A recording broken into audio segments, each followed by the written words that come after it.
Hi, everybody. I'm Diane Brady. I'm here with John Wright, Executive Vice President of Maru Public Opinion. John, coming to us from Toronto today, and we are talking about food inflation. What are you seeing? When we ask people whether or not they think prices are going to be higher, lower, or stay the same, you've only got like 6% of the people in the United States believe it's going to be lower 6 months from now. Now, the majority, just a slight majority, believe that they'll be higher 6 months from now, but most people below that think they're going to stay the same. So, you know what? We've seen a lot of inflation over the last year over year. It's starting to come down, but in the consciousness of Americans, it's not there yet. You know, most people think it's going to be the same or higher 6 months from now. Well, it's interesting because as part of what is in the poll, basically this time last year, we were heading into, I think, 11.4% year-on-year inflation. It's about half that at this point. But, so it seems like a very logical worldview to have that prices are going to continue to rise. Is there anything surprising in the data that you find? Well, when you ask people what the reason for it is, it's interesting because even though we've started to see some price points higher because some of the manufacturing and some of the major grocery stores are actually putting their prices up, the plurality of Americans right now say that it's probably due to supplier costs. You know, they point to all kinds of issues dealing with supply chain and things like that. Then you get the next group of people who effectively say, it's about 1 in 5 who say it has to do with the pricing and that there's excessive pricing so that there can be more profits. You then get events that are probably having an effect on this, like droughts and wars and things like that around the world, followed then by the last area, which is really monetary policy. 17% of people believe that it has to do with the government. And we all know that, you know, in those days of COVID, there was a lot of money shelled out, and so it created a lot of extra money that was in the system. But 17% would say that those monetary policies are still contributing to the hikes. And then you get, a few other people who say that for other reasons, the prices are high. But it's not being blamed squarely on the backs of those people who are actually running the grocery stores. Right now, most Americans, by this poll, would find other reasons for the prices being as high as they are.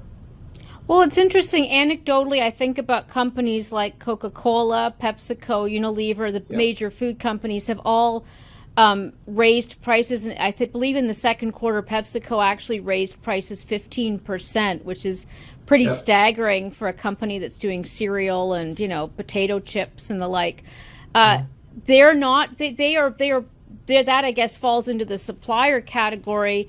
They're also recording record profits. I would think it's going to be harder for them to do that going forward, given what's really happening with food prices.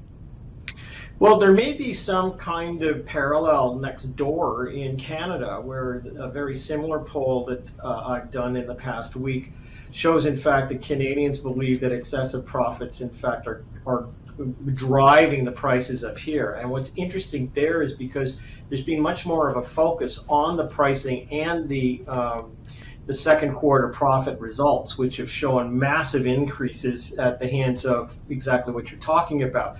What that's prompted in this country is that you've got more people who are now going on strike. We have a major chain across the country that, in fact, is now talking about having strikes that may be prolonged, where workers are getting out and believing that their cost of living has risen so high and juxtapose the profits that the companies are taking. So I think that when you look at it from a North American point of view, as I do, and then globally, you can see that there are many supply chain issues and there's lots of natural disasters going on, but it depends on, I think you're right, on the quarterly reporting of the profitabilities of the companies may in fact cause turmoil down at the checkout where, workers are saying, look, there's a big difference between what people are buying for and the profits that are being made, and I need to get a cut of that. Well, it's interesting because some of the issues that we're talking about are existential. The geopolitical situation we have very little control over. Company profits is very visceral. I think of grocery stores as being a high volume, low profit business. That's probably not the case to the same extent. How does this factor into politics? You mentioned that fifth reason here it'd be like the Fed basically, but the role of government in pricing. Is that something that you're seeing in Canada as well? Are people blaming the government at all? That's a really insightful question, because while you would expect governments to be called upon to do something about it, they're still at the level where people on both sides of the borders are really focusing on the cost of living. This be something that's driving an action at the moment. But the only thing that may be on the horizon is where you get in, you get either in Congress, or you'll get in Parliament, or you'll get in some government area where they want to look into it.